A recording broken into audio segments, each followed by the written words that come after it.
गुरुर्ब्रह्मा गुरुर्विष्णू गुरुर्देव महेश्वर गुरुर् साक्षात परब्रह्म तस्मै श्री गुरुवे नमः।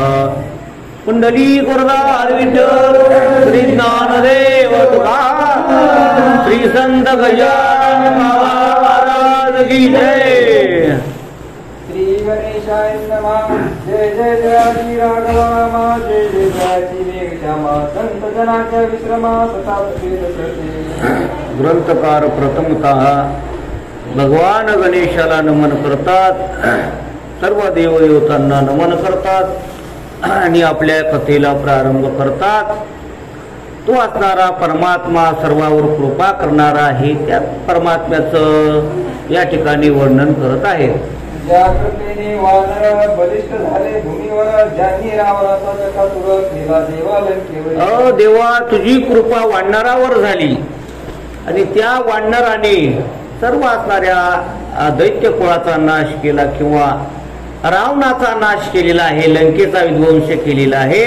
तुझी कृपा झाल्यावर काय होत नाही असं सांगू लागलेले आहे। तुझी कृपा झाल्या पायी तो सर्वदा होतो विजयी, जय जय चिरदेवनी काम आपल्या। तुझी कृपा ज्याच्यावर झाली तो विजयी होतो, म्हणून तर म्हटलेलं आहे यत्र योगेश्वर कृष्णो यत्र पार्थ धनुर्धरः तत्र श्रीर्विजयो भूतेर ध्रुवा नीतिर्मतीर मम। ज्या ठिकाणी देव बरोबर असतो त्या ठिकाणी विजय असतो, म्हणून असं सांगू लागलेले आहे। भूपतीचा वशिला ज्याचे देवा लादला तो वरते होऊन देवानाला म्हणून ज्या राजावर तुझी कृपा झाली तो राजा अगदी समर्थवान असतो, त्याच्यावर तुझी कृपा असल्यावर तो राज्य करतो असं सांगू लागलेले आहे। ऐसा अमोघ कृपेला होऊन कामी योग्य भला याचा जो विचार केला तो ऐसे आले कळेना। म्हणून माझ्यावर सुद्धा तुमची कृपा व्हावी, ती कशा प्रकारे होईल असं या ठिकाणी ग्रंथकार विचार करू लागलेले आहे। ऐसा ज्ञान नाही भक्ती खरी पुरी हे श्रीपती ऐसी आहे माझी स्थिती सुनिया पांडुरंग। म्हणून माझी भक्ती काही खरी नाही, लोहे दास खरा परिहा झाला से डंगोरा। म्हणून माझी भोळी भक्ती आहे, जशी भक्ती असेल तसं तुम्ही भक्तीचा स्वीकार करा आणि माझ्यावरती कृपा करा असं दास गणग्रंथकार या ठिकाणी सांगू लागलेले आहे। मन सदा आशाभूत ते ना कदा स्थिर होत नाना विकल्प मनात येऊ लागते। मन हे कसं आहे, ओशाळभूत आहे किंवा ते चंचल आहे, बहुत चंचल चपळ जाता येता न लगे वेळ। म्हणून अशा मनाला एकाग्र करणं खूप कठीण आहे, म्हणून तुम्ही त्यावर कृपा करा असं दास गणग्रंथकार सांगू लागलेले आहे। मग ऐशा पातक्याला केली नादावा वशिला तुझा सांगत पत्तला व्यवहारिक म्हणणे। म्हणून अशा पाप्याला अशा पातक्याला तुमचा वशिला असावा आणि तुम्ही माझ्यावर कृपा करावी असं ग्रंथकार बोलू लागलेले आहे। तुला आवडी पातक्याची मनापासून आहे साची ऐशी साक्ष पुराणाची आहे। देवा तुला आवडी पाप्याची आहे म्हणले, कारण चांगल्याची आवडी म्हणजे चांगल्याचा तर उद्धार झालेलाच असतो आणि चांगल्यावर कृपा करणं हे काय नवल नाही, पण पापी माणसावर कृपा करणं हे खूप नवल आहे। एखादा दुःखी असेल त्याला दुःखातून निवारण करणं हे खूप श्रेष्ठ आहे आणि तू तसं पाप्यावर कृपा करतोस हे म्हणजे तुझं खूप मोठं नवल आहे असं सांगू लागले आहे। पुण्यवानाचे तारण केल्यानं काही नवल जाण जो पातक्याला गुन्हा उद्धरिता। पुण्यवानाला पुण्यवान बनवले यात काय नवल आहे, म्हणले श्रीमंताला श्रीमंत केलं काय नवल नाही, पण गरीबाला श्रीमंत करणं याच्यात खूप मोठं आश्चर्य आहे आणि ते तू करतोस असं ग्रंथकार सांगू लागलेले आहे। या जगती तुझ्याहून मोठा नाही कोणी आण देवा पातकाला गुण किमई पातन। म्हणून तुझ्यापेक्षा या जगामध्ये श्रेष्ठ असा कुणीच नाही म्हणले, तूच असणारा सर्व श्रेष्ठ आहेस आणि तू असणारा अज्ञानावर कृपा करतोस असं या ठिकाणी बोलू लागलेले आहे। रक्षी आपला मोठेपणा मज सांभाळी नारायणा दास गणू शरण चरणा आता। म्हणून तुझा मोठेपणा सांभाळ आणि या पामर असणाऱ्या भक्ताला अज्ञानी भक्ताला एक त्याच्यावरती कृपा कर असं ग्रंथकार देवाला विनंती करू लागलेली आहे। मारुतीचा उत्सव होता अवघा गाव याच पुढारे खंडेराव पाटील गणेश पुरीचा। म्हणून या ठिकाणी आता ग्रंथकार देवाचं वर्णन करून कथेला सुरुवात करत आहेत। काल आपण कथेच्या शेवटी बघितलं की त्या शेगाव नगरीमध्ये एक खूप मोठा श्रावण महिन्यामध्ये उत्सव करत असतात आणि ते खंडूजी पाटील त्या उत्सवाचे असणारे प्रमुख पाटील आहेत आणि त्या ठिकाणी उत्सव सुरू झालेला आहे आणि पुढे असणारी कथा आता या ठिकाणी सुरू झालेली आहे. हे पाटील घराणे जाण आहे अति पुरातन घरचे धन कनक संपन्न पसारा थोर शेती. म्हणून खंडूजी पाटील हे म्हणजे परंपरेने पाटील पुरातन गाढ श्रीमंत असणारे जमीन जुमला धन द्रव्य सगळं सुवर्ण ऐश्वर्य अशा पाटील घराण्यामध्ये ते खंडू पाटील जन्माला आलेले आहे. पूर्वीपासून यांच्या घरी संत सेवा होती करी आली भाग्य जमेदारी काय परंपरेनं माझ्या वडिलाची मिराची गा देवा तुझी चरण सेवा पांडुरंगा. परंपरेनं असणारी सेवा त्या खंडू पाटलाच्या वंशामध्ये होती आणि ती असणारा उत्सव खंडू पाटील करू लागलेले आहेत. महादजी पाटलासह 2 मुलगे औरस थोरल्याच्या पुत्रास नाव असे कळताजी. म्हणून महादाजी असणारा पाटील त्यांचे वंश परंपरा आणि त्यांची असणारी पुढे परंपरा सांगू राहिली आहे. फुकाजी जो धाकटा पंढरीचा भक्त निका गोमाजी का उपदेशे का या घराण्याचे. फुकाजी नावाचा पाटील त्यांच्या वंशामध्ये ते असणारे सांगू लागलेले आहे. पाटील करताजी कारण मुलगे होते 6 जण फुकाजी नुसता भाग्यवान पुत्र नव्हता त्यांचे. फुकाजी आणि दुसरा असणारा तो कडाजी असे 2 नाव सांगितलेले आहेत. कळताजी पावता मरण साई मुलाचे संगोपन फुकाजीने केले जाणं जन्म. कडताजी याला काही पुत्र झालेला नव्हता म्हणून त्याचे असणारे चुलते त्यानंच असणाऱ्या खंडूजी पाटलाच्या चुलत्यानंच म्हणजे त्यांचं रक्षण केलेलं आहे. फुकाजीच्या आमदारीत भरभराट झाली गौत अष्टसिद्धी सदनात वाटी नांदू लागल्या. ते फुकाजी नावाचे पाटील ते असणारे त्यांच्याच काळामध्ये असणारे त्यांच्या घराण्यामध्ये भरभराटी झालेली आहे. पाटील फुकाजी नंतर खंडूकरी कारभार याच्या पुढे साचार काही चाले कोणाचे. फुकाजी पाटील ते थकल्यानंतर त्यांचे असणारे ते खंडूजी पाटील यांच्या हातामध्ये आता म्हणजे प्रपंच आलेला आहे आणि खंडूजी पाटील म्हणजे दांडगे असणारे पाटीलच होते. ते गावामध्ये म्हणजे पाटीलपणा चालवत होते. या खंडू पाटला प्रति 5 बंधू निश्चिती गणपती नारायण मारुती हरी आणि कृष्णाजी. ह्या खंडूजी पाटलाला 5 भाऊ होते. त्याच्यामध्ये गणपती नारायण हरी असे एकंदरीत 5 असणारे भाऊ होते. आधीच पाटील जमेदार स्वतः हाती साचार पैशाचा निघे धुर जया सदनामध्ये. आधीच पाटील होते महाराज पुन्हा श्रीमंत होते. घरामध्ये पैशाचा धूर निघत होता. सर्व असणारी ताकद त्यांच्याकडे होती. बंधू सारे तालीम करीती दांडपट्टे खेळती सरे पैलवानच होते म्हणले ते. दुसरे गणाजी नारायण कोण कोण होते ते म्हणले दररोजच तालीम करायचे. खोबरं खायचे उगा दांड पट्टाण हे म्हणजे दांडच होते ते.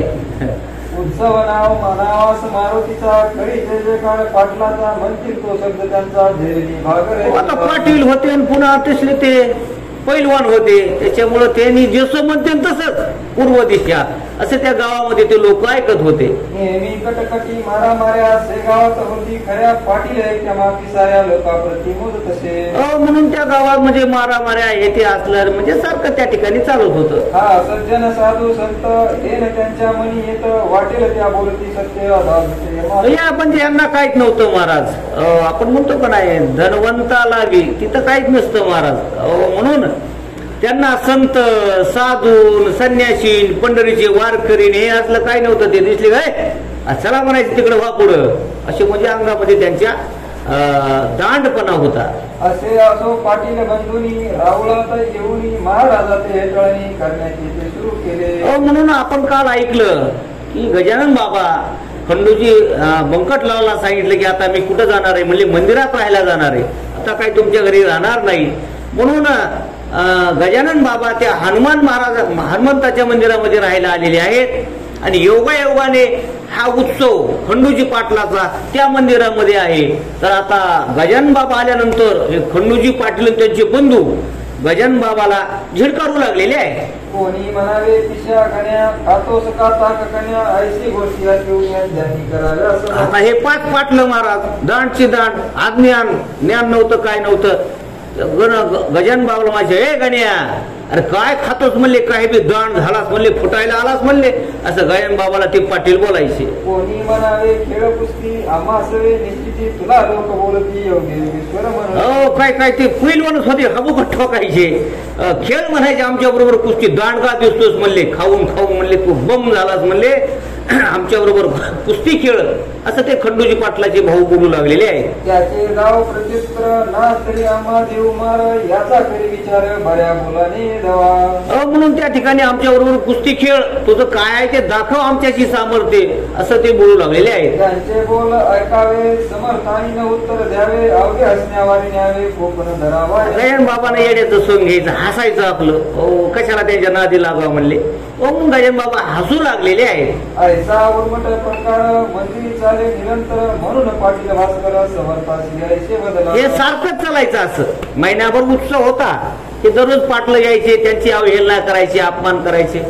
गजानन बाबा सोबत जो भास्कर नावाचा पाटील सेवा करा आलेला होता, तो म्हणायचा, बाबा कशाला मंदिरात जातात, त्यांचं बोलून घेतला त्या पाटील लोकांचं, जाऊ नका मंदिरामध्ये, असं तो भास्कर गजानन बाबाला बोलू लागलेला आहे. नका महाराज येथे राहू, चला अकोली ग्रामा जाऊ, ही पाटील पोळे माजरी भाऊ यांचा नको समजू. तो भास्कर सांगायचा शिष्य होता. हे माजलेत म्हणले पाटलाचे पोरं, यांच्या नादी लागू नका, तुम्ही आपलं हे मंदिर सोडून आपल्या घरी चला किंवा आपल्या तिकडे दुसरीकडे जावं, असं तो भास्कर म्हणू लागलेला आहे. हे शक्तीने माजले लक्ष्मीने धुंद झाले, सत्य पुढे काही न चाले येते या पाटील. सत्ता आहे म्हणले, सत्तेनं धुंद झाले, अंगात ताकद आहे, गुरमी म्हणले, पण ते काय कुणाचं ऐकणार नाही. तारुण्याच्या मध्ये न मानी कोणाशी, सदा मुसमुशी धुळी जायचा, ते काय कोणाचं ऐकणार नाही, आपलं मंदिर सोडून चला, असं भास्कर गजानन बाबाला सांगू लागलेला आहे. गजानन बोलले त्यावेळी, भास्कर थोडा दम धरी, ही पाटील मंडळी झाली आहेत माझ्या परम भक्त. गजानन बाबा त्या भास्कराला म्हणू लागले, अरे तू थोडा स्थिर राह म्हणले, थोडा शांत राह म्हणले, हे पाटलं जे आहेत का हे माझे भक्तच आहेत म्हणले, ते काय दुसरे कुणी नाहीत, ते माझे भक्त आहेत, असं संत असणारे गजानन बाबा बोलू लागलेले आहेत. मात्र विनया प्रति फारा, यांच्यापाशी नाही जरा शोधणी पाहतरा, त्यांच्या म्हणजे हा त्यांच्याकडे काय ना म्हणले, जरा नम्रता नाही म्हणले, जरा स्थिरता नाही म्हणले, जरा थोडं त्यांच्याकडे हे नाही म्हणले, बाकीच्या गोष्टी आहेत पण दांडपण आहे म्हणले, पण आपले भक्तच आहेत, असं गजानन बाबा बोलू लागलेले आहेत. ही पोरे पाटलांची माझी लेकरे आहेत, साची कृपा आहे संतांची, यांच्या कुळावर वास. म्हणून ते पाटलाची पोरं आहेत म्हणले, माझीच लेकरं आहेत, कारण यांच्या घराण्यावर साधूची कृपा आहे म्हणली. पहिले एखादा साधू येतो पण आहे, तुमच्या घराण्याचा उद्धार होईल, मग त्यांच्या घराण्यात बेवडे बी जन्माला येऊ द्या महाराज, देवाला त्यांचा सांभाळ करावा लागतो, आणि तशी परिस्थिती सांगू लागलेली आहेत. हे दांड जरी असले तरी यांच्या घराण्यावर संतांचा आशीर्वाद आहे, त्यांचं रक्षण करणं आपलं काम आहे, असं गजानन बाबा बोलू लागलेले आहे. जमेदारा उर्मटपणा हेच आहे भूषण, काय वागाचे ते वजन असावे सांग काही परी. आणि दुसरी बाजू सांगितली म्हणले, ते जिम्मेदार आहेत, गावचे पाटील आहेत, आणि पाटलानं कडकच असावं म्हणले. अहो असं कुठं जमतं का म्हणले, तिकडं जाऊ नका, असं पाटलाला जमत नाही म्हणले, दांडपणा अंगात लागतो म्हणले, असं पाटलाचं वर्णन करू लागलेले आहे. तलवारीला मऊपणा मुळी उपयोग नाही, झाला अग्नी तो थंडपणा सांग धरावा. तलवार आहे म्हणले, त्याला तलवारीला धारच नाही म्हणले, काय उपयोगाची म्हणले ते तलवार. तसं पाटील आहे, पाटील कडकच असावा लागतो, असं ते गजानन बाबा भास्कराला सांगू लागलेले आहे. गेल्यावरही काही काळ हा उर्मटपणा जाईल, पावसाळ्याचे गडळ दिलं हिवाळ्याचे निर्मळ. हळूहळू त्यांचा दांडपणा जाईल म्हणले, जसं हळूहळू गढूळ पाणी म्हणले वाहून जाऊन स्वच्छ पाणी येतं, तसं त्यांचा हळूहळू दांडपणा जाऊन नम्रता त्यांच्या ठिकाणी येईल, असं गजानन बाबा त्या भास्कराला सांगू लागलेले आहे. एके दिवशी पाटील हरी आला मारुतीच्या मंदिरी, महाराजाला धरून करी म्हणे कुस्ती कराय माझ्या. आणि असं बरेच दिवस गेले महाराज, आणि एके दिवशी तो हरी नावाचा भाऊ खंडूजी पाटलाचा आला, ठोकतच आला महाराज तिकडून. गजानन बाबा मंदिरात बसलेले होते, चल खेळ मला आज माझ्या बरोबर कुस्ती. ठोपटच आले, दंड ठोपटत आलेला आहे. तुला कुस्ती करीना चित चाल जाऊ तालिमीत, उगे न बैसे म्हणत गणगणात बोलते. चल म्हणले आज तालमी मध्ये, उग तिथं गणगणात पोते, भजन नाही म्हणले, आज कुस्ती खेळायची म्हणले आपल्याला, चला म्हणले तालमीमध्ये. गजानन बाबाला तो बोलू लागलेला आहे. तुझे प्रश्न माजले भाऊ, ते कडे कोठे आज पाहू, मला पाडजी तरी देऊ तुला.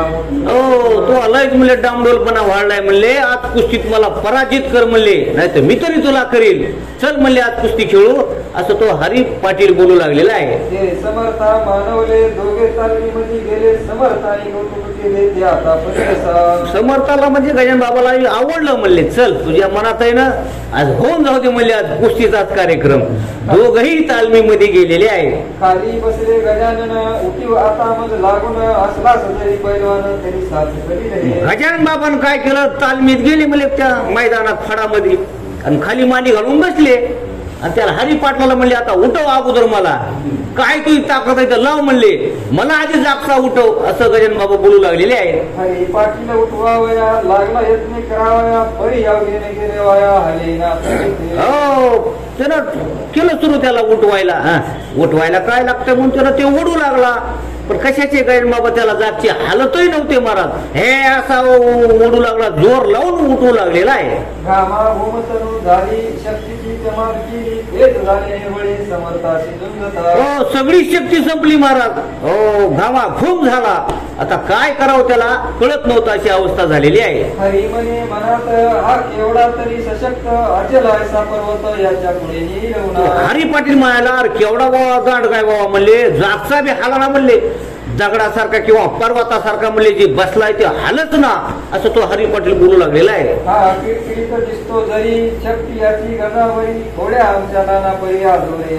हो दिसायला तर म्हणले हाडखोळा दिसतोय, म्हणले उच्च दिसतोय, ह्याची ताकद इतकी कुठून आली म्हणले याच्यामध्ये, असा तो हरी पाटील बोलू लागलेला आहे. त्याचे हेच कारण हा गजापरी बलवान आम्ही जम्मुका समान म्हणून नाही रागवला. मग त्याच्या लक्षात आलं बाबा हे लय मोठा बलवान आहे, आम्ही म्हणले कोल्यासारखे म्हणले, त्याच्यानंच हे आमच्यावर रागवाला नाही, उगा एका धडकीतच आम्ही मेलो असतो आणि ते त्याच्यावर आला असतो म्हणून ते आमच्या नादी लागला नाही. आता त्याला असं वाटू लागलेलं आहे. जम्बुकाच्या चेष्टेला गजपती गुणमानी भला पानाच्या भुंकण्याला व्याघ्र.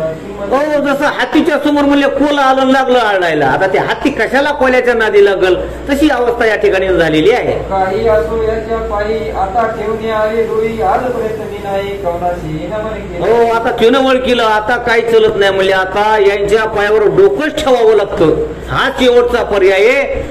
हरी पाटलानं गजानन बाबाच्या समोर डोकं ठेवलेलं आहे. समर्थ म्हणाले हरीला आता बक्षीस द्या आम्हाला ना तरी समजला तुवा करावे कुस्तीत. हो समर्थ म्हणू लागले आता बक्षीस द्या म्हणले, आता कुस्ती खेळा म्हणले माझ्या बरोबर, असं बोलू लागलेले आहे. कुस्ती हा मर्दानी शोक श्रेष्ठ सर्वांनी कृष्ण बलरामे बालपणी आयुष्यात कुस्त्या केल्या. कुस्तीचा खेळ सामान्य नाही म्हणले, कृष्णानं लहानपणी खेळलाय, कृष्ण बलराम ऐका नाही कंसाच्या इथं गेल्यानंतर त्यांनी म्हणजे कुस्ती खेळलेली आहे असं सांगू लागलेले आहे. मुष्टिक आणि चानूर मल्ल विद्येचे परमेश्वर वनिता झाला साचार.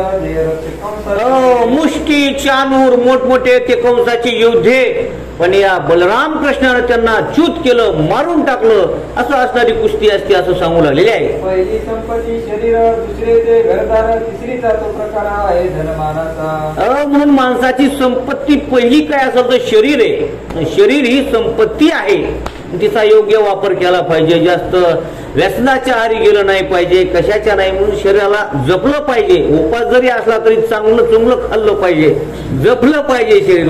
उपासही म्हणून चक्र आल्या की नाही म्हणले दवाखान्यामध्ये, घरच्याची बेजारी त्याची बेजारी. शरीर गजानन बाबा सांगायचे शरीर ही संपत्ती आहे, तिला अगोदर जपलं पाहिजे, नंतर असणारी घरदार ही सत्ता सुवर्ण ही दुसरी संपत्ती आहे. ज्याप्रमाणे पुतणारी पाटील होता यमुना ते गोकुळीची पोरी सारी त्याने केली सशक्त. म्हणून गोकुळामध्ये जे गोकुळाची पोरं होते ना गवळ्याची, ते बी अडकुळे होते, पण कृष्णानं काय केलं, सगळं मथुरेला जाणारं लोणी अडवायचं, गवळं निघून हिसकावून घ्यायचं आणि त्यांच्याच गवळ्याच्या पोराला खाऊ घालायचं. का शरीर बलदंड करायचं, ही संपत्ती आहे असं या ठिकाणी सांगू लागलेले आहे. करावे शरीर बला वाढवावे ना तरी सोडावे पाटील नावा फुले. म्हणून गजानन बाबा सांगू लागले बाबा तू पाटील आहेस, तू जरी शरण आलास तरी तू हरायचं नाही, भ्यायचं नाही, तुझ्या दांडपणा राहू दे, तुझ्या ताकद अजून आणखीन तयार कर आणि गावात पाटीलपणा चालव, असं गजानन बाबा त्या हरी पाटलाला सांगू लागलेले आहे. हे बक्षीस द्यावे मग ना तरी कुस्ती करी आज येणे उतरला माझं समर्थाने हरीचा. म्हणून त्याचा माज उतरला महाराज, मत उतरला. हेच बक्षीस पाहिजे म्हणला. गजानन बाबा म्हणले तुझ्याकडून मला हे बक्षीस पाहिजे. तू पाटीलपणा सोडू नको, आणखीन शरीरामध्ये ताकद निर्माण कर आणि गावामध्ये पाटीलकी चालव. हेच असणार तुझ्याकडून आज बक्षीस मला पाहिजे, असं गजानन बाबा बोलू लागलेले आहे. हरी म्हणे समर्थास आपली कृपा असल्यास हे गावच्या लेकरास घरी राहील मी. आता तो शरण आला म्हणून आला. तुम्ही उदार आहात, दाते आहात, बलवान आहात. तुमची जर कृपा माझ्यावर झाली तर निश्चितच मी बलवान होईल, असं तो म्हणजे शरण आलेला आहे. ऐसे धूर्तपणाचे बोलणे केले पाटील हरीने ते मुळात असती शाने त्यांना शाळा नको की. आता तो लबाडच होता, दांड होता, पाटील होता, असं म्हणजे धूर्तपणानं म्हणजे त्या ठिकाणी तो ऐकू लागलेला आहे. असो त्या दिवसापासून हरीने दिले सोडून अद्भुत भाषण करणे पुण्य पुरुषाशी. म्हणून तो म्हणला आता आजपासून म्हणजे बाबा काही बाबाच्या नादी लागणंच नको म्हणला. दुरून डोंगर साजरे असं तो वागू लागलेला आहे. ही पाहून त्याची कृती इतर बंधू बोलती हरी तू त्या जेवढ्याप्रती का कळे ना. दुसरे भाऊ ते पाटलच होते, दांडच होते, पैलवान होते. त्यांना कळालं ना आपला हरी पाटील शरण गेला म्हणले. त्यांना कळालं की ते म्हणले अरे हरी तुला कळतं का नाही, त्या जोगड्याच्या पाया पडलास का तू, त्याला शरण गेलास का, असे ते दांडपणानं बोलू लागलेले आहे. आपण पाटलाचे कुमार या गावीचे जमेदार ते तूच कार्य ठेवीची शिरपदी. अरे आपण या गावाचे पाटील आहेत, जिम्मेदार आहेत. लोकांनी आपल्या पाया पडलं पाहिजे आणि तू त्या गजानन बाबाच्या पाया पडला का, असं म्हणजे दुसरे भाऊ त्याला बोलू लागलेले आहे. त्या अतिशयाचे थोतांड गावी माजले उदंड याचा पाहिजे काढला दंड लोक सावध करावा. म्हणले हे लय थोतांड ह्याचं झालंय म्हणले, गावामध्ये लोकांना भुलिले म्हणले ह्या गजानन बाबानं, असे ते दुसरे भाऊ बोलू लागलेले आहे. ऐसे न जरी आपण केले तरी लोक अवघे होतील पुढे पाटलाचे कर्तव्य भले गाव हुशार. म्हणले आता ह्याचा काहीतरी आपल्याला बंदोबस्त करावा लागेल म्हणले, नाही तर हे ना सगळं गाव येणं करून टाकलंय म्हणले. असं त्या ठिकाणी ते पाटील बोलू लागलेले आहे. मग साधूचे वेश घेती वेड्या वाकड्या करत कळती बाया बापड्या भोंदी याचा कळी. हे भोंदू बाबा म्हणले कशाचा तरी वेश घेतात म्हणले. रुपयाचे 10 रुपये करून दाखवतात. बाई मला काहीच नको, बाई मला काहीच नको म्हणून हे 1000-500 रुपये घरातून लुटून घेऊन जातात. तशातलाच असणारा हा साधू आहे, भोंदू आहे, असं ते पाटील दुसरे बोलू लागलेले आहे. सोन्या कस लावल्या विना न कळे रे सोनेपणा तुकारामाचा शांतपणा कळून आला. सोन्याचं कस म्हणजे तिथं ते अग्नीवर हे केल्याशिवाय कळत नाही म्हणले. जसं तुकाराम महाराजांना त्यांना उसानं मारलं तरी सुद्धा ते काहीच बोलले नाहीत. म्हणजे त्यांची परीक्षा घेतली तशी आपण म्हणले आता गजानन बाबाची परीक्षा घेऊ, असं ते पाटील बोलू लागलेले आहेत. ज्ञानेश तेव्हा साधू कळला जेव्हा रेड वेद बोलला तरी कवनाला असताना मान देऊ नये. परीक्षा घेतल्याशिवाय कळत नाही म्हणले. ज्ञानोबाराय कळाले म्हणले कधी, ज्ञानोबारायने रेड्या मुखी वेद बोलविला, गर्वद्विजाचा हरविला, शांती रूपे प्रगटला ज्ञानोबा माझा. ज्ञानोबाराय कधी कळाले, ज्या दिवशी ज्ञानोबारायने रेड्याच्या मुखातून वेद बोलावला, म्हणजे त्यांची परीक्षा झाली आणि ते संत कळाले. तसं आपण गजानन बाबाची परीक्षा घेऊ, असं ते पाटील एकमेकांना बोलू लागलेले आहेत. चाल परीक्षा तयाची आज आपण करू साची मुळे घेऊन औसाची मंदिरात पातळी. चला म्हणले आज आपण त्याची परीक्षा घेऊ म्हणले. एक मुळी ऊसाची घेतली आणि मारुतीच्या मंदिरामध्ये आलेले आहे. हरीनं काही बोलला इतरांनी प्रश्न केला अरे तिच्या या उसाला कापूस सांग. हरी काहीच बोलत नव्हता. ते तुमचं करा म्हणलं, मी जिरली म्हणला. आता माझी तुमची जिरायची राहिली, ते तुम्हाला काय करायचं ते करा, मी आपला सोबत येतो. त्या बाकीच्यानं ऊसाची मुळी घेतलेली आहे. जरी ऊस खाण्याची इच्छा असेल तुला साची तरी एक आमची आहे ती मान्य करी. ऊसाची मुळी त्या पाटलांनी उचलली, मंदिरामध्ये गेले. गजानन बाबा बसलेले होते. ते पाटील म्हणले गजानन बाबा तुला जर ऊस खायची इच्छा असेल तर आम्ही तुला ऊस खायला देतो, पण आमची एक आट आहे म्हणली. काय आट आहे ती आहे का? आम्ही ऊसाचे करू प्रहार तुझ्या अंगावर त्याचे वळणा उठले जरा तरी योगी मानू तुला.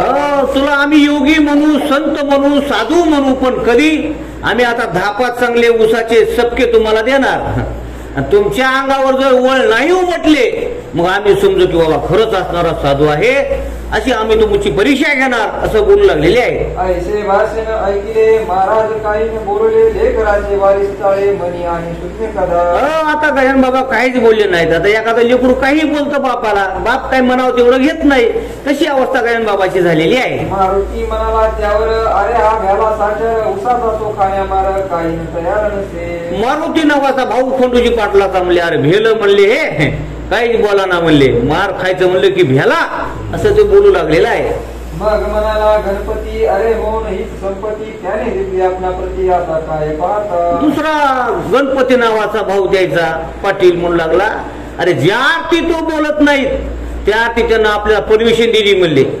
बोलत नाही म्हणजे आपल्याला सांगितलंय मारा असं तो दुसरा बोलू लागलेला आहे. ते दोघा तिघा मानवले ऊस करी घेतले समर्थाशी मारण्या भले चले.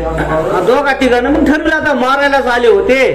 ते ना काय मग मुळी ते 2-3 ऊस उपशिले की केलं दोघा चौघांनी गजानन बाबाला मारायला सुरुवात. ते पाहता नारी नर मंदिरी जाते जागे विकर ते पळू लागले बराबर भास्कर. आता सपा हाणायला लागल्या, बाकीचे कशाला साथ देईन बरं. गावातले गरीब गोरगरीब असणारे भक्त मंडळी पळून गेले महाराज, आणि हे पाटील असणारे गजानन बाबाला मारू लागलेले आहे. भास्कर म्हणे पोरासी नका मारू समर्थासी या उसाने आज दिवशी हे काही बरे नाही. आता तो शिष्य असणारा भास्कर तो म्हणला, अरे मारू नका रे पोरानो, अरे त्या गजानन बाबाला मारू नका. तू असणारा दयावया करू लागलेला आहे. तुमचा पाटील कुळात जन्म झाला आहे सत्य तुमचे असावे दया होत अंतःकरणाने. अरे पोरांनो, तुम्ही पाटील घराण्यात जन्माला आला, तुमच्याकडे किती दया पाहिजे, क्षमा पाहिजे, सर्वाविषयी प्रेम पाहिजे. हे असं बरोबर नाही असं तो असणारा भास्कर पाटलाला बोलू लागलेला आहे. हे महासाधू तोमासी जरी न वाटतील मानसी तरीही नदीने लेपुण्याशी द्यावे सोडून हेच बरे. म्हणून तुम्ही त्यांना सोडून द्या, काही म्हणा, गरीब आहे म्हणा, बिचारा आहे म्हणा, सोडून द्या असं तर भास्कर बोलू लागलेला आहे. अरे सूर जे का शिकारी ते चाल करची वाघावरी उगीच बंदूक घेऊन करी मारती नाक तोडा. शूर त्याला म्हणतात. शूराने एखाद्या योद्ध्याबरोबर युद्ध करावं. म्हणजे उगाच मोठा आहे चालला म्हणजे लहान लेकराबरोबर युद्ध करायला, ते शूराचं लक्षण नाही असं तो पाटील सांगू लागलेला आहे, भास्कर सांगू लागलेला आहे. मारुतीने जाळली रावणाची लंका भली उगीच नाही चाल केली झोपड्या वाहून डुबड्या. अरे जाळी गेली लंका धन्य धन्य म्हणे तुका. अरे हनुमंतरायानं लंका जाळली, पण कुणाची? रावणाची जाळली. गोरगरिबाची घरं नाही पिटवली म्हणजे लंकेमध्ये जाऊन. तसं म्हणले गरीबावर अत्याचार करू नये असं तो भास्कर सांगू लागलेला आहे.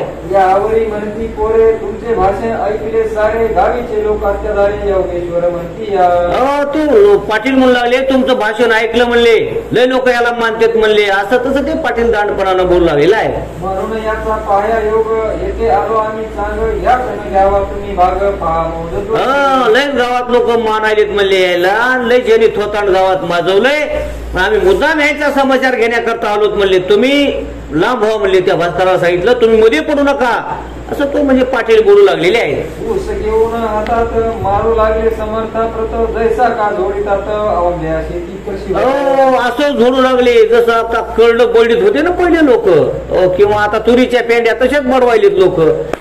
लाकडं घेऊन असं बडवू लागलेले आहे. पहिने महाराज डगमगले मला पाहून हसत बसले कोठेही नाव म्हटले ओळख. आता ते योगी पुरुष आहेत महाराज, असे मांडी घालून बसलेले आहेत, काही त्यांना वेदना होत नाहीत, काही नाही. हेच म्हणजे मारून मारून घायाळ झालेले आहेत. ते पाटा पोरे झाली चरडी त्यांच्या लागली म्हणती खराच आहे बळी हा योगेश्वर. आणि मग मारून मारून दमले महाराज, घामा घुम झाले, विचार करू लागले इतकं मारलं तरी यायला काहीच होईना म्हणले.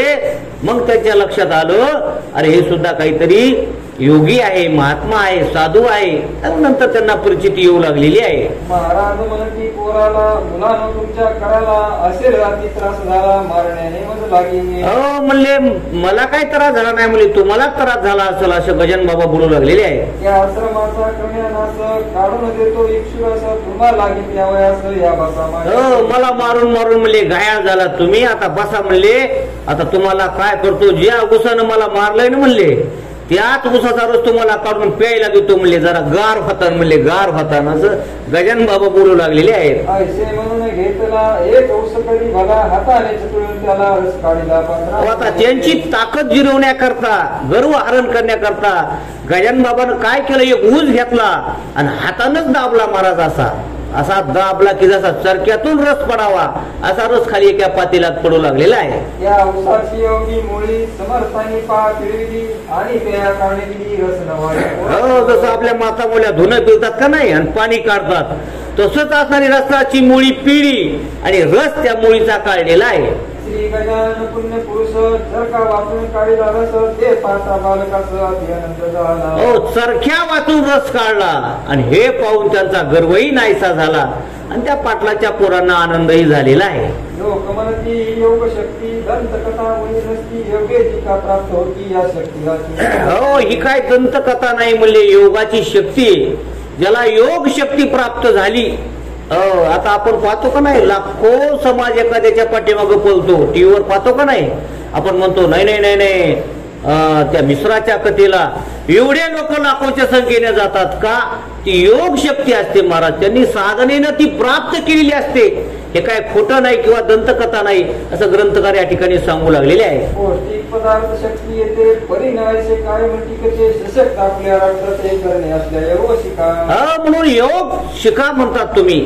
आपलं गाव बळकट करण्याकरता राष्ट्र बळकट करण्याकरता देश बळकट करण्याकरता ऐका नाही स्वामी विवेकानंद यांनी योग मार्गाचा स्वीकार केलेला आहे.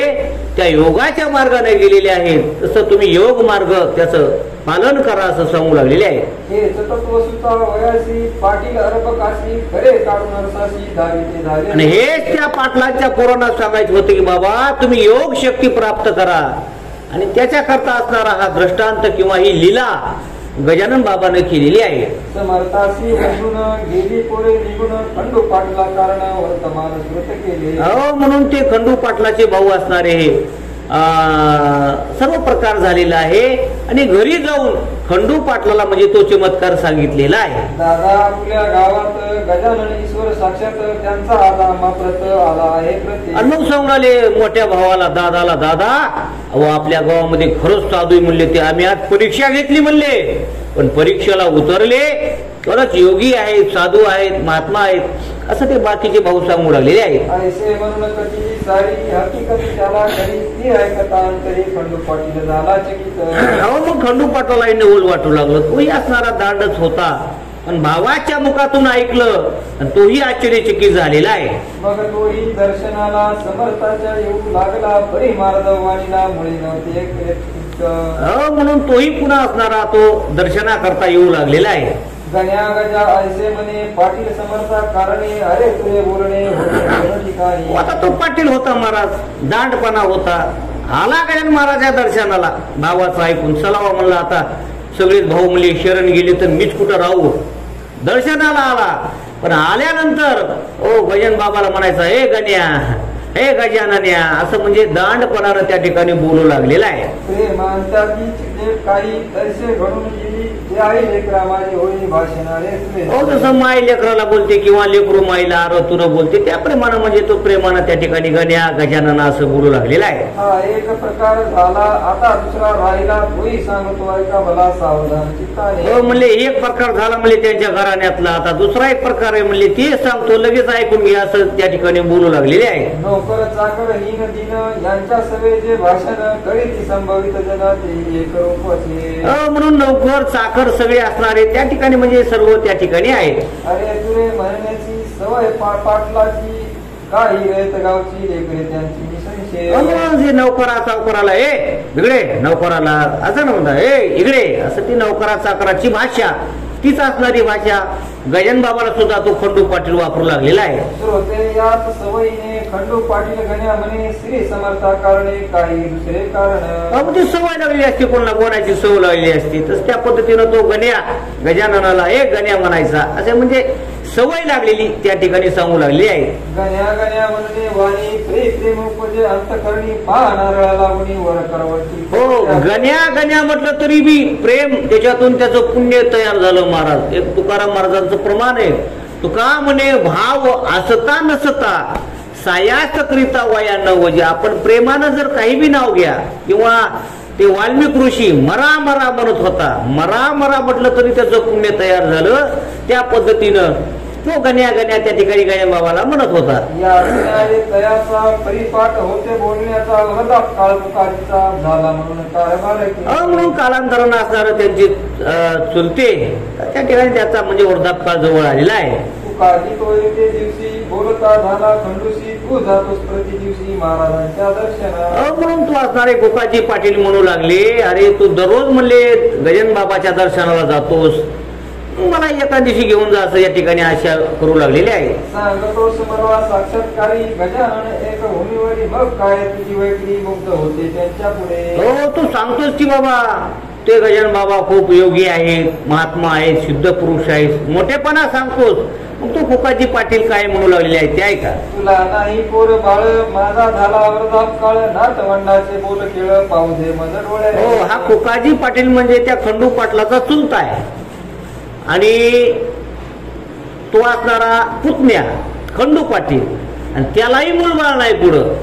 मग हा म्हणू लागला गोकाजी पाटील की तुला मूलबाळ नाही, मग तू काय कर गजानन बाबाकडे मूलबाळ मागून घे असं मागणी करते ती ऐका. आज विनंती करी त्यांना स्वामी समर्थ गजानना म्हणावे त्याकडे करणा पोर एखादी द्या मज. हो मग तू गजानन बाबाकडे दररोज जातोस, तू आज माग त्यांना एखादं मूलबाळ माझ्या पदरामध्ये घाल असं तो गोकाजी पाटील म्हणजे खंडू पाटलाला सांगू लागलेले आहे. तो खरा साधू असल्या सत्य पुर तुझे मनोरथ आणि माझा योगा होत तरी जाईल. हो म्हणून ते जर साधू असतील तर तुझाही मनोरथ पूर्ण होईल, म्हणजे माझा मनोरथ तुला मूलबाळ होईल आणि वंशालाही दिवा होईल असं बोलू लागलेले आहे. साधू पुरुषा अशक्य काही जगन नाही आवडले नाही संत लावाचा करून घेई काही आपण उपयोग. हो साधू पुरुषाला या जगात अशक्य काहीच नाही. ते विहिरीला पाणी लावू शकतात, एखाद्याला संतती नसंत संतती प्राप्त करून देतात, सर्व असणारी सिद्धी त्यांच्याकडे प्राप्त असते.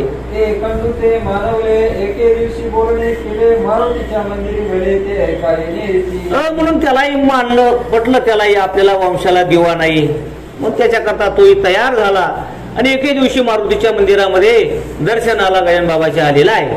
अरे गण्या माझा पुता वृद्ध झाला आणि आता हिच्या उपदेशाच्या सुद्धा नातवंडाची आता मागणी मागायला आलाय. काय गजानन बाबा काय म्हणावं, आम्ही मुला अण्णाकडे जर गेलो पत्रिका घेऊन अण्णा फेस तोंडाला फेस सर म्हणतो आहे का नाही.